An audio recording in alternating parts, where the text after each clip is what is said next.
Hey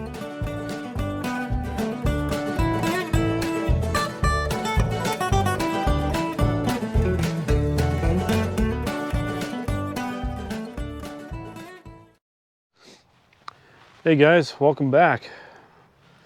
Well, this video is just kind of an update video. Primarily we're going to focus on my grandpa's 1940 Farmall M, but really quick before we jump into this, what I've been doing on the D is I got the differential all apart and it's good. I got it sandblasted, so I have it in the basement. I'm going to coat it with Gliptol, let that dry for a day or so, and then I'm going to put the ring gears back on it with the spider gears and everything. But I've been cleaning up all the gasket surfaces, and what I like to use is this. These are like a flap disc, a sanding disc, but they're really aggressive if you use a new one. So I like to use a worn out one, and then it doesn't really harm the metal at all or take any metal away. And I just go over all the gasket surfaces with that, clean them up. And next I'm going to chase all the holes, clean up all the bolts, make sure those are good. And then we can start putting things back in this. We'll start with the reverse idler shaft, probably, the oil pump, oil lines, and oil pickup and screen. And then we can get the differential back in it. See, once the differential's in it, we can probably put the transmission main shaft in.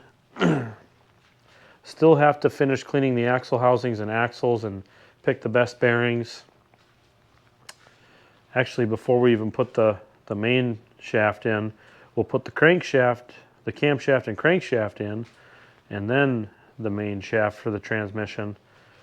And I'll explain why when we actually do it, but that's kind of where we're at on the D.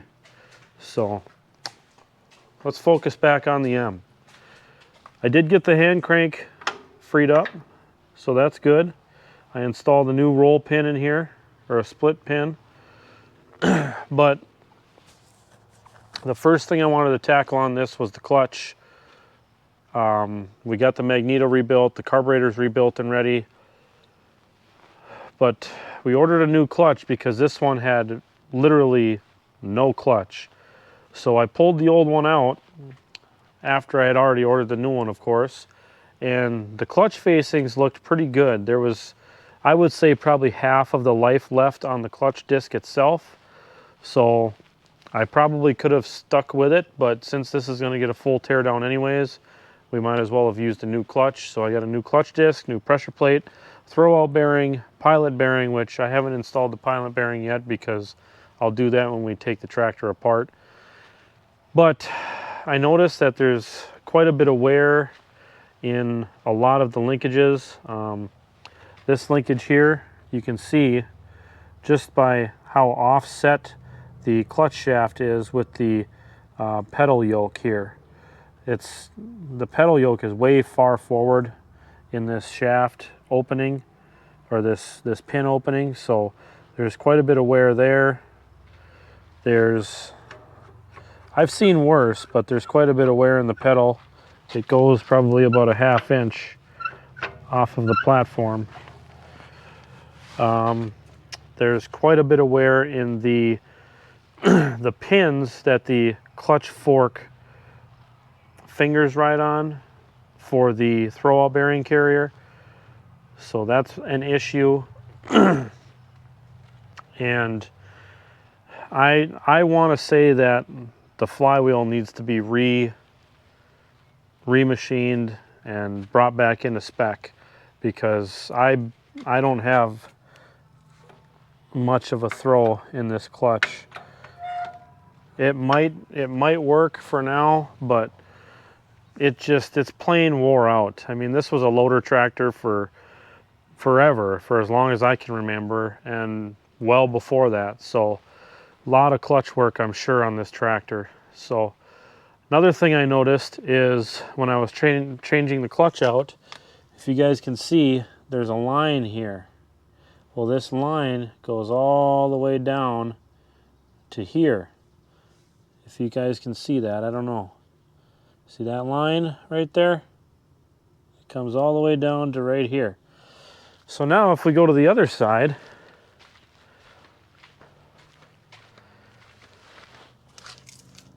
there's also a line right here. Those are cracks. This clutch housing, this torque tube, is cracked on both sides. So this tractor, it's not uncommon for these H's and M's to have cracks in the clutch housing, especially if they're a loader tractor. But this tractor could have split in half had we put it to work, you know, in this condition. So we're going to need a new clutch housing or torque tube, whatever you want to call it. So when we look at this tractor, okay, my uncle had a different rear end put in this tractor. This engine, I cleaned up where the serial number would be here. There's no serial number stamped in this engine, which tells me this is a replacement block. Not only because there's no serial number in it, but this block off plate is for a fuel pump. Fuel pumps were only on field engines, which means a stationary engine or a U6 power unit. So this is a replacement engine. So we've got a replacement engine, we've got a replacement rear end, and I could check the casting date on this to make sure or figure out when this was casted. And now we've got to replace the torque tube. That was probably the only original piece, maybe the frame rails, front bolster, and that was original. But that was about the only original piece left as far as castings. So this tractor has literally been, or will be, completely replaced from front to rear. Engine, torque tube, transmission. It's just, this thing has been really, really used up. Another thing I noticed, if you guys look at the oil pan, it's pretty well beat up. A lot of big cave-ins in this thing. So there's that. This is something I did not want to find. The radiator's been crushed. I'm assuming this actually happened when the tree fell on it that my grandpa had to cut off of it. I would assume that's when that happened, because that tree had fell and knocked this muffler off, and water got down inside here and locked up the engine. Another thing I noticed, somebody had goober welded a pipe into the manifold, and it's a smaller pipe than what these M's and H's take standard, so the muffler was on here with a shim inside it. What else have I found just by pulling the hood off? Oh, there's mouse droppings everywhere up here. All over in here, all over behind the governor down here. It's piled up in here, around the back side of the head there. The manifold gasket, that's not factory. This is just, it looks like it's a paper gasket that somebody used at some point. So the manifold is going to get replaced. Full gasket kit. The engine, probably going to do a full engine kit in it. Radiator shroud has been cut. The grill, I mean, it's been screwed in place up here to this supporting piece, which is not factory, but I don't know what they used. It's awfully thick, and it's formed just like the hood. So I don't know what this is out of, but whatever it is, it's thick and sturdy. Oh, another thing that I found. The steering support, this steering support had been bent backwards and to the left. So I don't know if you guys can see that, But this is the center line of the tractor here. You see where the center of the steering wheel is? It's about 2 inches to the left. It doesn't show up as well on camera, but I can see it plain as day standing at the back of the tractor. I'd say 2 to 3 inches to the left, and looking at the steering support here, it's kicked back at an angle, and it bent right here where all these holes are.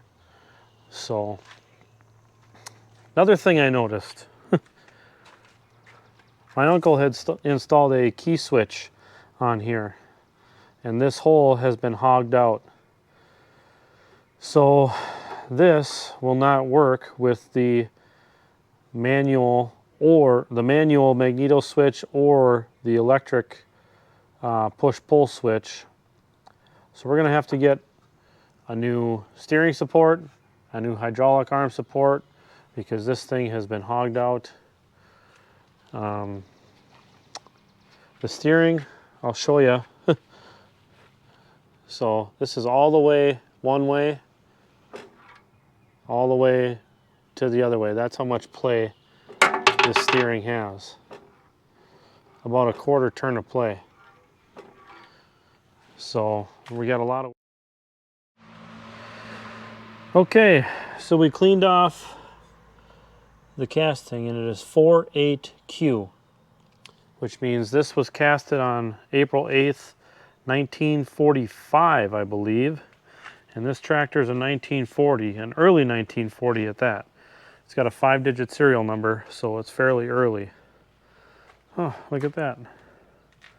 The generator belt is on backwards. It's inside out. It's okay, we're going to take the generator off anyway.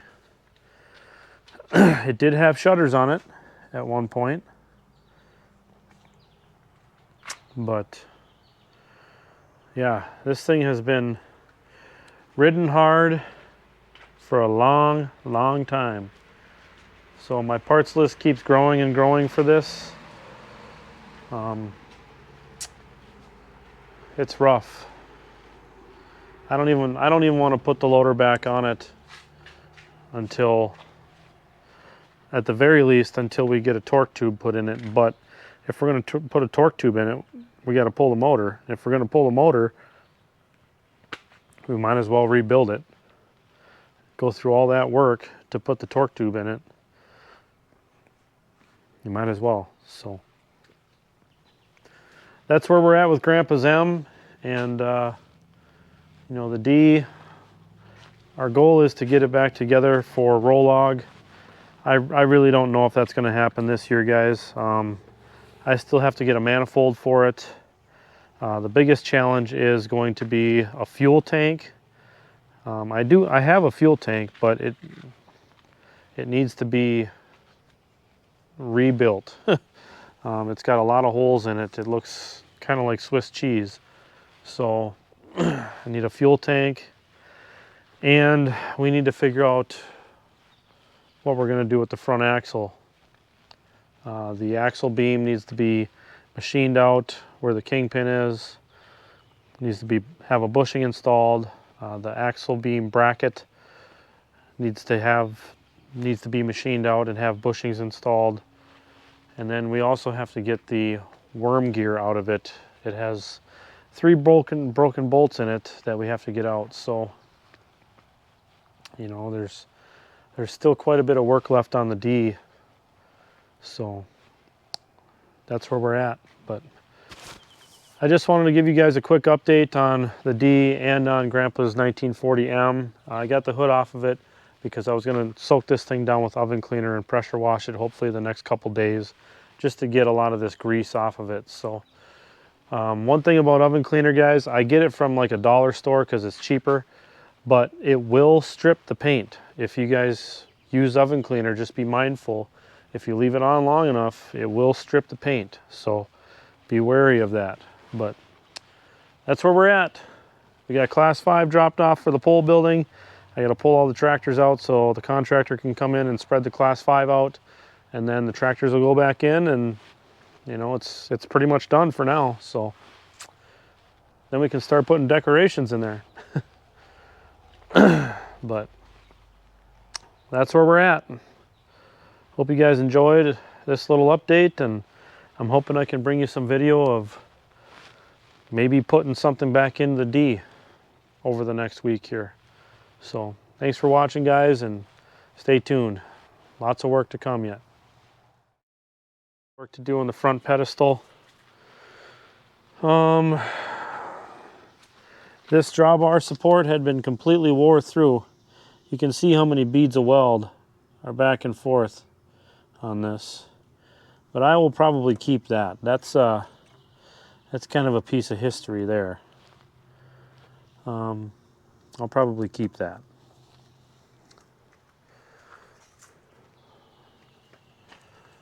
So far, that's about all I've found. That's it. That's it. But I should get a wire wheel and clean off the casting code so we can take a look at that engine. Let's do that real quick.